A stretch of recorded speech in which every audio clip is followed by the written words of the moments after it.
Does a narcissist believe their own harmful words? The words that they're attacking you and saying to you, do they actually believe those?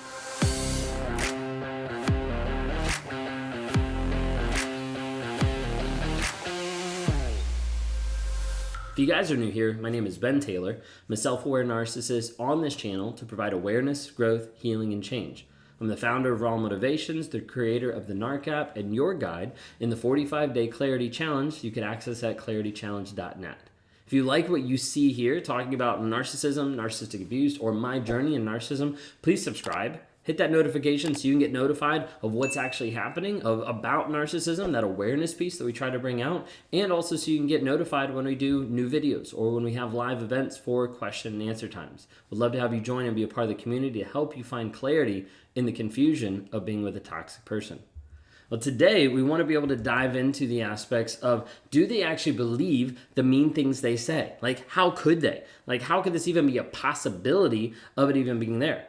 And I want to dive into behind the words, like if they believe them or not, and also why people ask that, and to get like an aspect of a change of perspective. So those four things: behind the words, if they believe them, why do you ask, and then change perspective. Okay? Well, when we talk about narcissism and the root of narcissism, a big aspect of that is shame avoidance.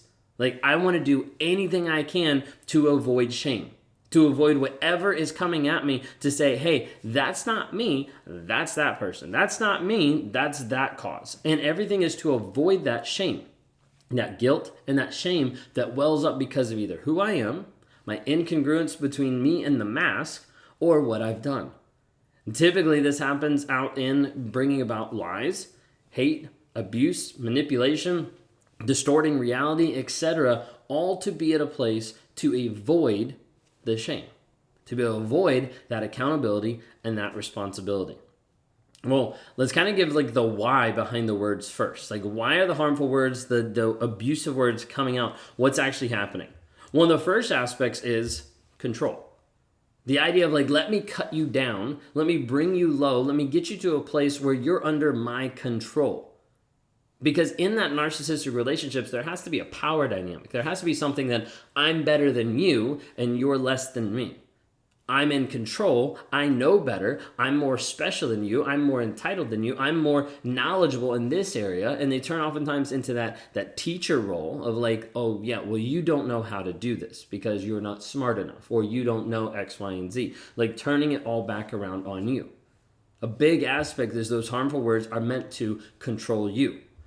They're meant to make sure that you get underneath them, to reduce your worth under their perceived worth, to reduce your worth, to make them feel like they are better than you and you do not count. Your opinions, your emotions, your feelings don't count. You're under their control. The other aspect is manipulation. And oftentimes this manipulation is the aspect of keeping their image intact, keeping their ego unscathed, and getting what they want. Doing anything to move the ball in the right direction so that I keep that facade in front of other people. And so I get to the place where, like, hey, it's not affecting me. I'm still a good person. No one can actually see that I'm not a good person, that aspect. And also then to get what they actually want in the relationship. Like, I'm going to manipulate you to get sex. I'm going to manipulate you to steal your money. I'm going to manipulate you in all these different aspects to look better. The other aspect of, like, the why behind the harmful words is a lack of empathy. Like, if I don't have to care about your feelings and I don't have to care about how you're going to react to it or how it's going to hurt or not hurt you, then why does it matter what I say? Why does it matter what I put out there if I'm too worried about you? Because the narcissist is not worried about you at all. Like, I normally say it's a one-sided relationship and you don't count, because the narcissist is only focused on themselves and everybody else they don't really care about. So it doesn't really matter what you say. The narcissist doesn't care. The fourth thing about the why behind the harmful words is object relations. Okay, and with object relations, I'm talking about the aspect of like black and white thinking. You see, when we're dealing with a narcissist, there's this switch a lot of times that happens. Sometimes it's the fall from the pedestal. Sometimes it's kicking you out from the pedestal that's supporting you. But the idea is like looking at you and idolizing you to saying like, you're the best person ever. Like, you are the match for me. You're my soulmate, that aspect. And then all of a sudden it switches. And you're like, how could it switch so fast? Because the black and white thinking is you're either all good or you're all bad. There's not really an in-between. There's just, you either meet my expectations or you failed to meet it. Even if it's 1%, that means you no longer don't meet any of my expectations at all. You're now dead to me. Sometimes people have seen this happen like on wedding night or after big moments like engagement, marriage, having a kid, like all these kind of things. Like sometimes you'll see these big switches moving in together, these big switches of all of a sudden you're all good and now you're all bad. You hold them accountable for one thing, and now you're like dead to them. I don't want this anymore. That kind of a thing. The object relations, that gets really confusing for some people because they're like, how could they switch? Well, for a narcissist, it's very much like all or nothing. It's like giant thinking. Like you either love me or you hate me. There's not like oh, you're like discontent with me or oh, you're like frustrated. Like no, like it either is you're giving me all the admiration or I'm a victim of you not paying attention to me. Okay? So it jumps like that. All right. So do they believe their own words? So I'm going to sit on both sides with this a little bit. Okay? The first side is a lot of times they do because of lying to themselves. Okay? A narcissist lies to themselves to create a delusional environment of this is the reality I live in, which is not true at all. To be able to put themselves as a victim. To be able to put themselves as this is who I am. I am a victim because of X, Y, and Z. Like this is the path that I always played with every single person. Every affair that I had is it felt like I was a victim. It felt like I lost control of the situation. It felt like it got to a place where that person left me and I wasn't able to do anything about it. Even though every time they left me, I was the one that caused that. I didn't break up with them. I didn't push them away, but I was still the cause of it. And deep down, there's aspects that sometimes I knew. But I wanted to change it in my mind to be like, I'm the victim. Like, I'm always here. I'm always faithful. Like, yes, I'm looking at other people. Yes, I'm, starting to cheat. Like, yes, all this kind of stuff. But, like, I'm the good person. I'm still here. And that mantra, that idea kept going through my head that I'm the good person. And then people would leave me. And then I'd be like, see, I'm just the victim. And that mindset, that thinking, still comes out sometimes today. That still is something that is a battle, a story that I'm trying to rewire and get back to the truth of the situation and not believe the lies that I put inside my head. Well, with those, believe their own words. The other aspect is sometimes others don't believe them, but they use them as a tactic to be able to get what they want.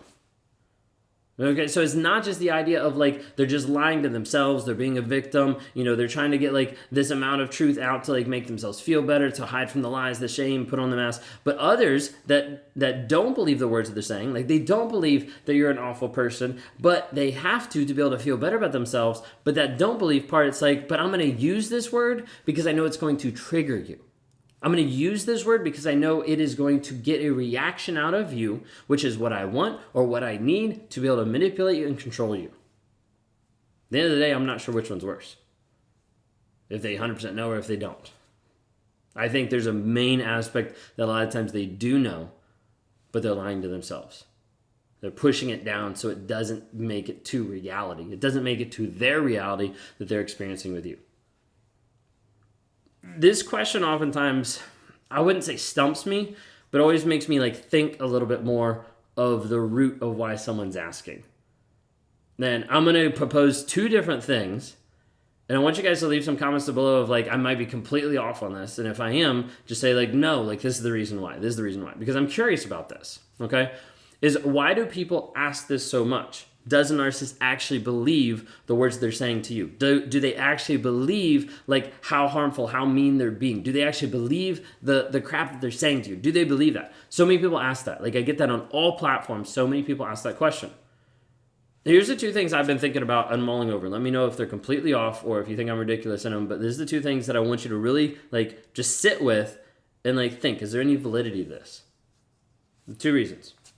One, you want the narcissist to believe the false reality so that you know they're incapable of change, so you're able to leave.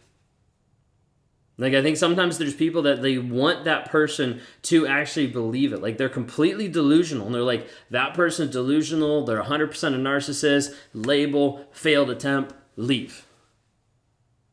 And sometimes people look for a label to exit out of an abusive relationship. They look for a label to say, this justifies what I'm doing. Like, regardless of all the abuse, the lies, the cheating, like all these other things, now they're a narcissist, so now I can leave. If you're with someone who's doing abusive behaviors, you need to leave, period, whether they have that label or not. Whether they're ascribed to that false reality or not, if they're not demonstrating honesty, vulnerability, consistent change, then you need to leave, period. And the second thing is you want the narcissist to not believe the words, so you'll feel more confident that those words aren't true.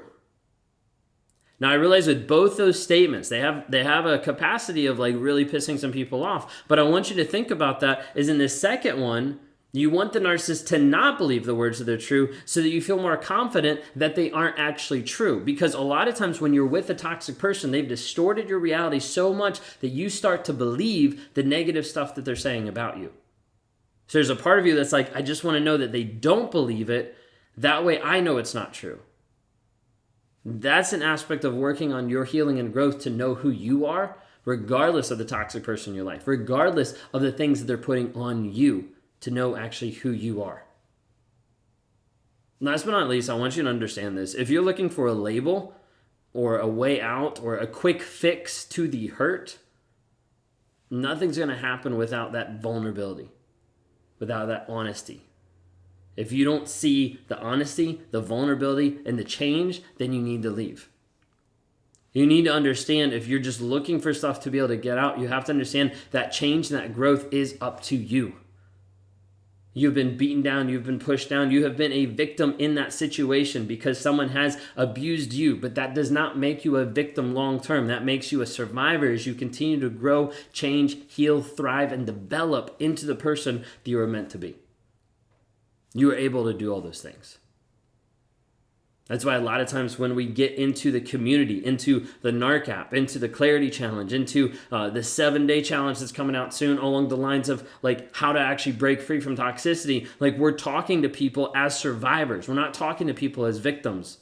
You've been through a lot of things. You've been hurt. You've been shamed. You've been ridiculed. You've been abused 100%. But now you're making the steps to grow, change, heal, and develop. Now you're a survivor, turning into a thriver that's going to grow and develop every single day. If you want to work with us, if you want to join us in that journey or in the community of thousands of people that are working towards that, you can go to narcapp.com, narcapp.com. You can go to rawmotivation.com to work with me one-on-one to get links for all the other stuff. Would love to have you a part of the community. Would love to have you join in your growth, in your healing, in your change, and in your development.